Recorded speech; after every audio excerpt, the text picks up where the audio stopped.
지금부터 약 500년 전 1535년 프랑스인 탐험가 작 칵티에는 저 캐나다 동쪽에 있는 섬 뉴폴랜드 남쪽을 통과하면서 강을 따라 몬트리올까지 왔습니다. 여기에 생로랑 강을 통해서 쫙 와 이 땅을 보면서 그의 일기에 이렇게 기록했습니다. 산 근처에는 호셸레가 마을이 자리를 잡았고 마을 외부에는 요새로 둘러싸였다. 우리는 이 산을 루아얄 산이라고 이름한다. 그리고 자기 나라 프랑스로 돌아가 새로운 지역을 보고했습니다. 이로부터 약 100년 정도 지난 1642년 메주네브라고 하는 캐톨릭 신부를 중심으로 이곳에 첫 마을을 세웁니다. 예수님의 어머니 마리아의 이름을 따서 마리아의 도시라고 이름을 붙였고 불어로 윌머리라고 이름했습니다. 그 해에 이제 5월에 이 마을을 시작했는데 강이 범람했습니다. 지금의 올드 몬트리올 그곳에 첫 마을을 이루던 모든 사람들이 가장 높은 곳 몽고얄로 다 도망갔습니다. 한 사람도 죽지 않았습니다. 하나님께 감사 예배를 드렸습니다. 그리고 나무로 십자가를 심었습니다. 그 십자가가 요새는 철제로 크게 만들었고 밤에도 볼 수 있도록 거기다가 불을 달아놨습니다. 그 이후로 프랑스 사람들을 중심으로 이민자들이 대거 이 몬트리올로 몰려왔습니다. 우리는 이민자들이 세운 땅에서 살고 있습니다. 그런데 우리가 사는 이 땅뿐만이 아니라 성경은 온통 이민으로 채색되어 있습니다. 우리는 지난 몇 주간 동안 주일마다 구약 성경에 나오는 이민자들의 모습을 살펴보았습니다. 창세기에 나오는 이민 명령, 땅에 충만하라. 이민 명령입니다. 땅에 충만하라.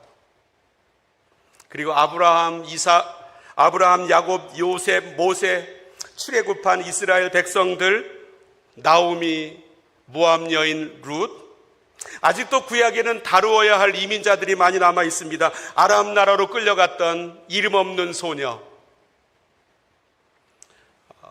붙잡혀간 다니엘과 에스겔, 바벨론 포로로 끌려갔던 사람들, 신약 성경도 그렇습니다. 예루살렘에서 박해 때문에 할 수 없이 집과 모든 것을 놔두고 떠나갔던 이민자들, 이민자 교회, 안디옥 교회, 이민자의 자녀 바울, 그리고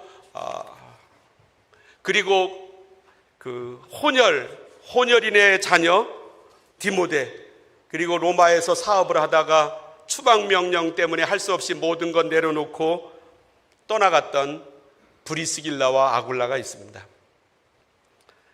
자, 그런데 더욱 놀라운 사실은 성경의 주인공이신 예수님이 이민자이셨다는 데 있습니다. 성경은 예수님에 관한 책입니다. 성경을 읽으면 예수님이 보입니다. 예수님은 성경의 첫 번째 책 창세기에도 나옵니다. 예수님이라고 하는 이름은 없지만 구약 성경과 신약 성경은 서로 상응합니다. 구약의 창세기에 상응하는 책이 신약 성경 요한복음입니다. 거기에서 예수님께서 태초에 창조의 일을 하셨다고 말씀하고 있습니다. 제가 잠깐 요한복음 1장을 읽어드리면 태초에 세상이 있기 전에 말씀이 계시니라, 예수님을 말씀으로 표현하고 있습니다. 이 말씀이 예수님이 하나님과 함께 계셨으니 이 말씀은 예수님은 곧 하나님이시니라. 그가 태초에 하나님과 함께 계셨고 만물이 그로 말미암아 지은 바 되었으니 지은 것이 하나도 그가 없이는 된 것이 없느니라.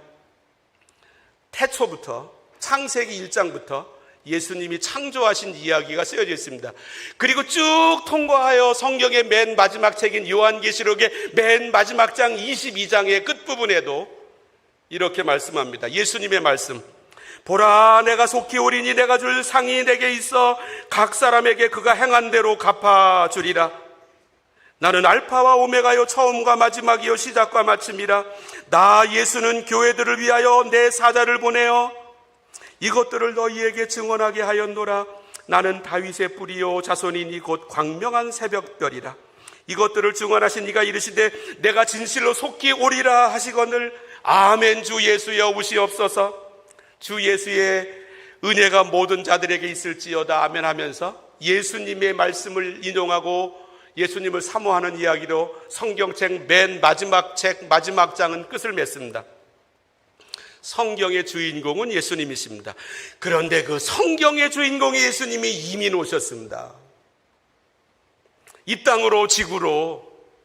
오늘 본문, 두 번째로 읽은 본문 빌립보서 2장 6절부터 8절까지를 읽어보겠습니다. 그는 근본 하나님의 본체시나 하나님과 동등됨을 취할 것으로 여기지 아니하시고 오히려 자기를 비워 종의 형체를 가지사 사람들과 같이 되셨고 사람의 모양으로 나타나사 자기를 낮추시고 높고 높으신 하나님께서 사람이 되셨다고 말씀합니다. 그래서 이 땅으로 지구로 오셨다고 오늘 본문이 말씀하고 있습니다. 우리 예배 시간마다 혹은 집에서 찬송가를 부르지 않습니까? 304장은 이렇게 노래합니다. 그 크신 하나님의 사랑 말로 다 형용 못하네. 저 높고 높은 별을 넘어 이 낮고 낮은 땅 위에 이미 오셨다는 내용으로 찬송 부르고 있습니다. 예수님은 왜 이민 오셨습니까? 예수님의 이민 생활이 우리에게 의미하는 바가 무엇입니까? 첫 번째로 하나님은 이민자에게 눈높이를 맞추십니다. 제가 2012년인가 교회에서 안식년으로 4개월 약간 못되게 휴가를 받았습니다. 한국을 나가보고 싶어서 그곳에 갔습니다. 어느 날 동생이 저 삼성동에 있는 코엑스 빌딩에서 7080 뮤지컬이 있는데 그걸 보러 가자고 그랬습니다.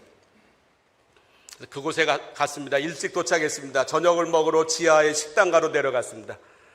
4명이 자리에 앉았습니다. 웨이트레스가 와가지고 우리에게 주문을 받습니다. 그런데 이렇게 서서 주문을 받는 것이 아니었습니다. 자기 몸을 낮추더니 무릎도 거의 꿇는 것처럼 하고 나서 우리 모두의 눈높이보다 자기의 눈의 높이를 조금 낮게 하면서 주문을 받았습니다. 왜요? 당신들을 진심으로 섬기고 있다라고 하는 의미가 거기에 들어있었습니다. 그 시간에 저는 황제처럼 대우받았다는 느낌이 있었습니다. 저 19세기에 덴마크의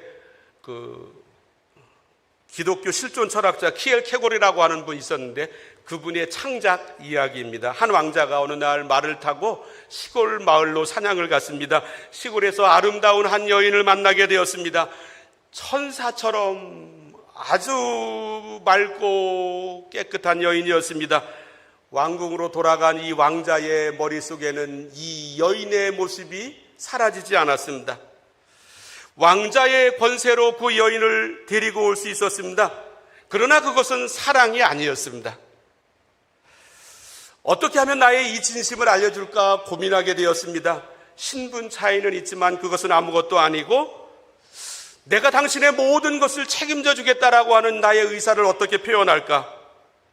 과연 그녀가 나의 사랑을 받아주고 그녀도 나를 사랑해 줄 수 있을까?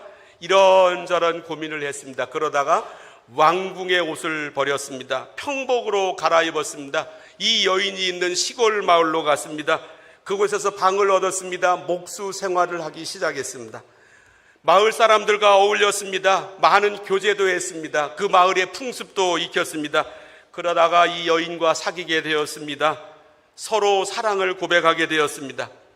왕자로부터 여기까지 오게 된 쭉 사연을 들은 이 여인은 감동을 받았습니다. 왕자의 사랑을 받아들여 함께 왕궁으로 들어갔습니다.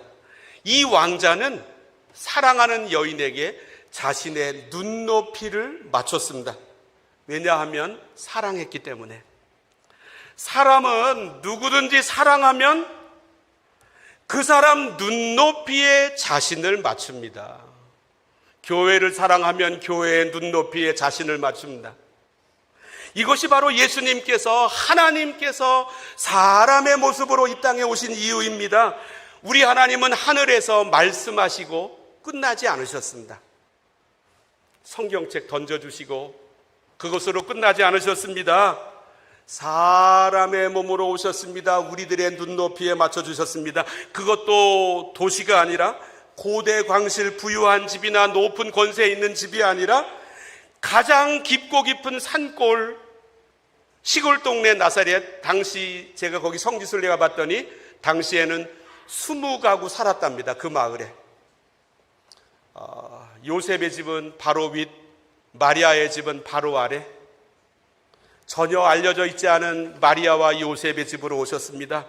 세상에서 가장 낮은 사람들에게 하나님의 눈높이를 맞추신다는 뜻이 여기에 들어 있습니다. 하나님은 우리 보고 높고 높은 하늘나라로 올라오라고 말씀하지 않으셨습니다. 반대로 하나님께서 여기에 오셨습니다. 내 삶의 현장으로 오셨습니다. 나에게 눈높이를 맞추어 주시기 위하여 나와 함께 있고 싶으셔서. 그래서 예수님께서 태어나실 때 마태복음 1장은 이렇게 말씀합니다. 보라, 처녀가 잉태하여 아들을 낳을 것이요 그의 이름은 임마누엘이라 하리라 하셨으니 이를 번역한즉 하나님이 우리와 함께 계시다. 예수님이 이 땅에 오셨는데 이것을 통해서 하나님이 우리와 함께 계심을 말씀하고 싶으셨다는 것입니다. 하나님이 우리와 함께 계시다. 이것을 어떻게 증명하는가? 하나님이 사람의 몸을 입고 이 땅에 오셨지 않는가? 그것도 가장 가난한 사람의 집으로 누이실 데가 없어서 말 먹이통 위에 누워 계시면서, 두 번째로 예수님은 이민자의 아픔을 아십니다. 저는 이민에 대하여 할 말이 많습니다. 왜냐하면 유학과 이민의 삶을 35년이나 넘게 살았기 때문입니다. 뭐 어떤 일이 있었고 사건들 얘기하려고 하는 게 아니라 그 안에서 하나님께서 저를 만들어 가신 내용들이 너무나 많습니다. 그런데 예수님께서도 이민에 대하여 할 말씀이 많으십니다. 왜냐하면 이 땅에 이민자로 오셨기 때문입니다. 평생을 이민자로 사셨기 때문입니다. 이민자는 자기를 방어할 수 있는 방어막이 튼튼하지 않습니다. 예수님도 마찬가지셨습니다. 수많은 위험에 노출되셨습니다. 베들레헴에서 태어나셨는데 헤롯 왕이 그만 죽인다고 명령하자 예수님 할 수 없이 그의 아버지 요셉과 어머니 마리아와 함께 이집트, 애굽으로 피난 가실 수밖에 없으셨습니다. 예수님은 이 땅에서 수많은 어려움을 당하셨습니다. 그래서 찬송가 549장은 이렇게 노래합니다. 내 주여 뜻대로 행하시옵소서. 큰 근심 중에도 낙심케 마소서. 주님도 때로는 울기도 하셨네. 주님도 때로는 울기도 하셨네. 하나님이 우십니까? 예수님께서 하늘 보좌에 계셨더라고 한다면 울 일이 무엇이 있으셨겠습니까? 이 땅으로 이민을 오셨기 때문에 예수님은 울 수밖에 없는 수많은 일들을 당하셨습니다. 예수님은 우리의 이민 생활을 너무나도 잘 아십니다. 이민자의 아픔을 아십니다. 이민자의 아픔이 무엇입니까? 사람이 언제 즐거워합니까? 내 삶이 올라갈 때, 성적이 올라갈 때, 수입이 올라갈 때, 가계 매상이 증가할 때, 재산이 늘어날 때, 내 집의 크기가 점점 더 넓어질 때, 쉽게 얘기하면 하나밖에 없던 화장실이 막 2개가 되고 3개가 될 때, 내가 굴리는 자동차가 이제는 1대, 2대 막 넘어설 때, 직장에서 직급이 올라갈 때, 세상에서 나의 평판이 높이 올라갈 때, 삶이 힘들 때는 반대로 내려갈 때입니다.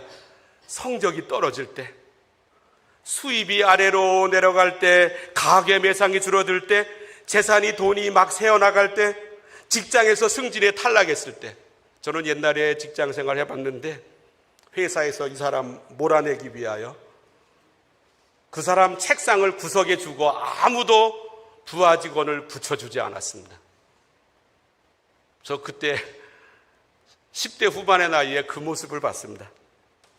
직장에서 승진에 탈락할 때, 세상에서의 평판이 추락할 때, 힘듭니다. 그런데 이민자의 삶이 바로 이렇습니다. 이민자의 삶이 어려운 이유는 내 삶의 모든 모습이 내려왔기 때문입니다. 내가 이전에 살던 곳은 고향과 친척과 아버지의 집이었습니다. 그곳은 나에게 편안함을 주던 곳이었습니다. 나의 전부를 무조건 받아주던 곳이었습니다. 나를 온전히 인정하던 곳이었습니다. 내 학력, 내 자격증, 내 경력 다 인정하던 곳이었습니다. 그곳은 내 삶의 안전한 터전이었습니다. 나도 나름대로 한국에 있었을 때는 올라가던 삶을 살았습니다.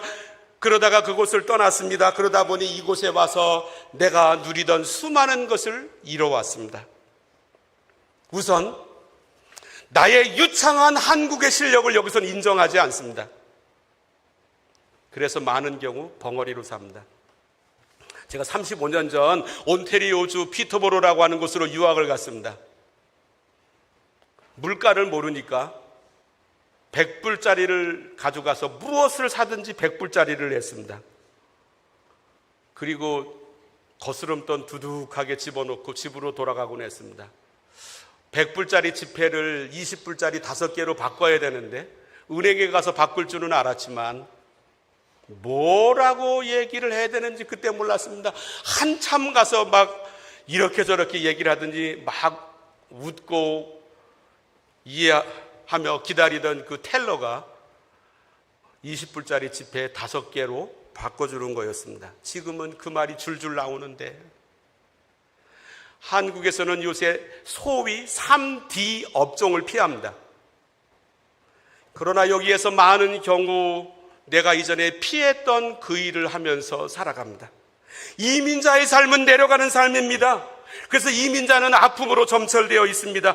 그런데 우리 예수님께서 바로 이 이민자의 삶을 너무나도 잘 아신다는 것입니다. 어떻게 해요? 2000년 전에 하늘보좌를 버리고 이 땅으로 내려오셔서 이민자의 삶을 사셨던 예수님도 내려가는 삶을 사셨기 때문입니다. 예수님은 하나님이십니다. 창조주 하나님. 그런데 지구로 오셨습니다. 사람으로 오셨습니다. 이 얼마나 불편하시겠습니까? 신발 사이즈가 조금 작은 그곳에 내 발을 넣고 다니는 것도 힘들어서 견디지 못하는데 천지를 지으신 하나님이 사람의 몸이 되셨다? 얼마나 불편하셨겠습니까? 가장 낮은 곳에 오셔서 누구도 주목하지 않는 여인의 태아로 오셨습니다.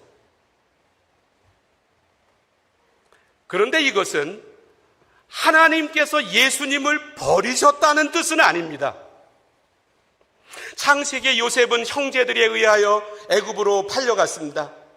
요셉은 애굽에서 억울한 누명을 쓰고 옥에 던져졌습니다. 그러나 이렇게 되었다고 해서 하나님이 요셉을 버리신 것은 아니었습니다. 야곱은 고향 부엘세바에서 부모의 사랑을 받다가 한 번도 가보지 않은 바단 아람으로 이민을 가게 되었습니다. 그렇다고 해서 하나님이 버리신 것이 아니었습니다. 이민자의 삶은 내려가는 삶입니다.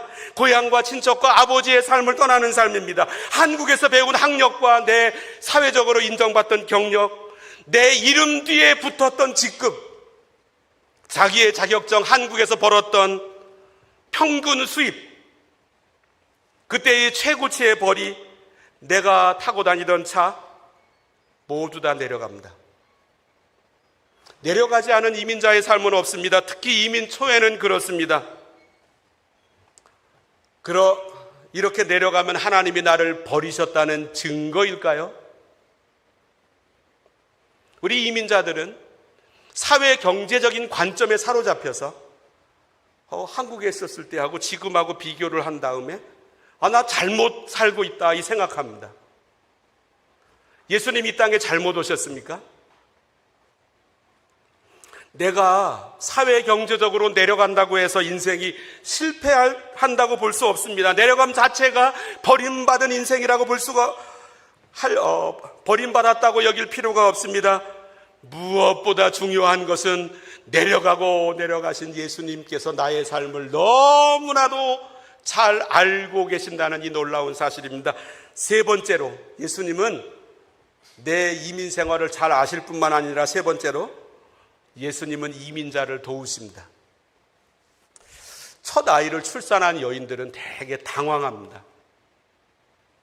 갓난아이를 어떻게 씻기는지, 코에 물이 안 들어가게 씻길 수 있을지, 비눗물이 아이의 눈에 들어가지 않도록 씻길 수 있을지, 그를 물에서 꺼내 또 어떻게 닦아줄 수 있을지, 어떻게 옷을 입힐 수 있을지, 열이 날 때는 어떻게 해야 될지, 아이를 금방 낳은 산모는 잘 모릅니다. 그래서 대개 산모의 엄마가 가서 돕습니다.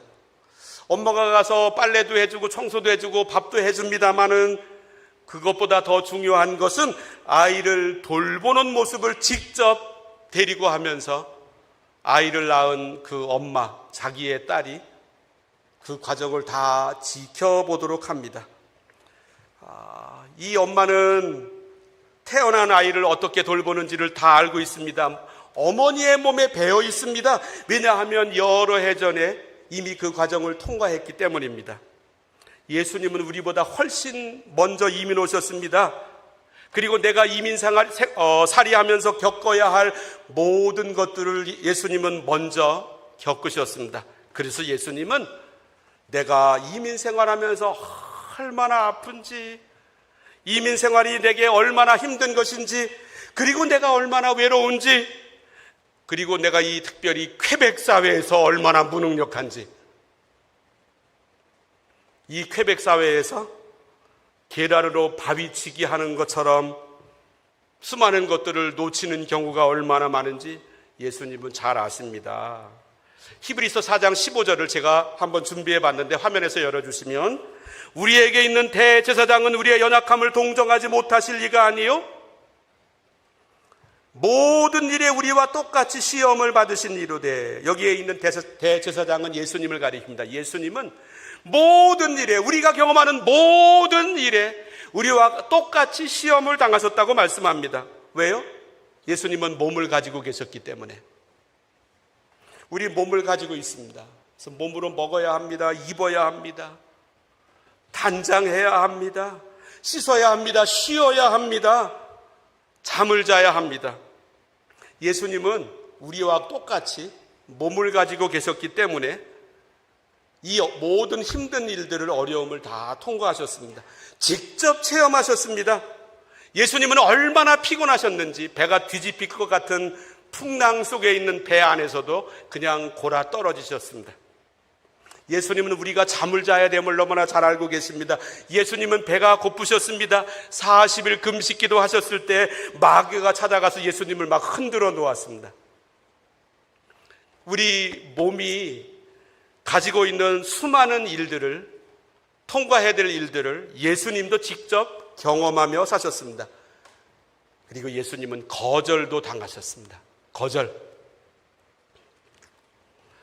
당해보셨습니까? 학교에서 퇴짜 맞아보셨습니까? 요한복음 1장에 빛이 어두움에 비치되 어두움이 깨닫지 못하더라. 그가 세상에 계셨으며, 이 말씀은 예수님이 이민 오셨다.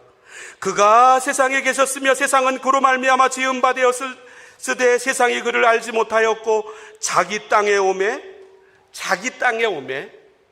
그 땅의 주인은 실제로 예수님이셨는데 자기 백성이 영접하지 아니하셨으나 예수님은 자기 백성으로부터 거절당하셨습니다.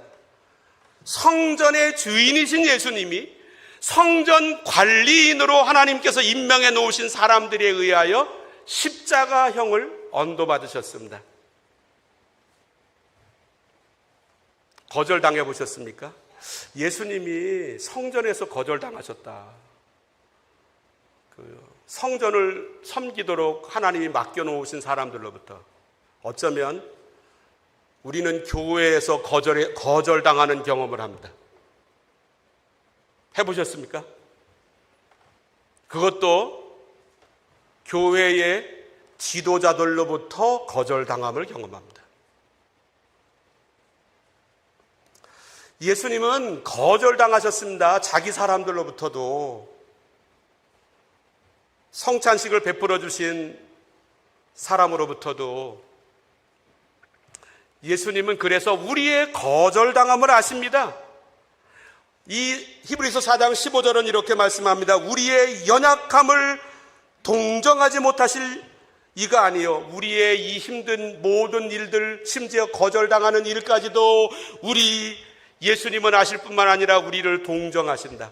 제 가만히 뒤돌아보니까 힘든 일을 당한 분들 동정하지 못한 적이 많았습니다. 동정을 했어도 제가 할 수 있는 것은 거의 없었습니다.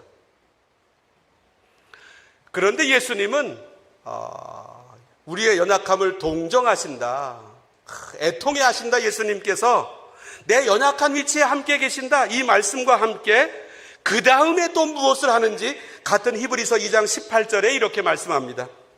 그가 시험을 받아 고난을 당하셨은 즉 시험 받는 자들을 능히 도우실 수 있느니라. 예수님이 이민생활 해보셨다면 나의 이민생활을 도우실 수 있습니다. 예수님이 이민생활하면서 수많은 장벽 가운데 놓여 보셨다라고 한다면, 거절도 당해 보셨다라고 한다면 나의 이 연약함을 동정하실 뿐만이 아니라 여기에서 도우기까지 하신다는 것입니다. 그리고 이 말씀에는 능히라고 말씀합니다. 이 말씀은 내가 당하는 고난보다 더 크게라고 하는 뜻입니다. 나에게 필요한 것으로 이민의 길을 먼저 가시고 다 통과하셨던 그 예수님이 나의 이 이민 생활의 고난을 아시고 그리고 나를 등히 도우십니다. 그분이 우리와 함께 계십니다. 그분이 여기에 계십니다. 그래서 우리의 이민 생활에는 소망이 있습니다. 기도하십니다. 하나님 아버지,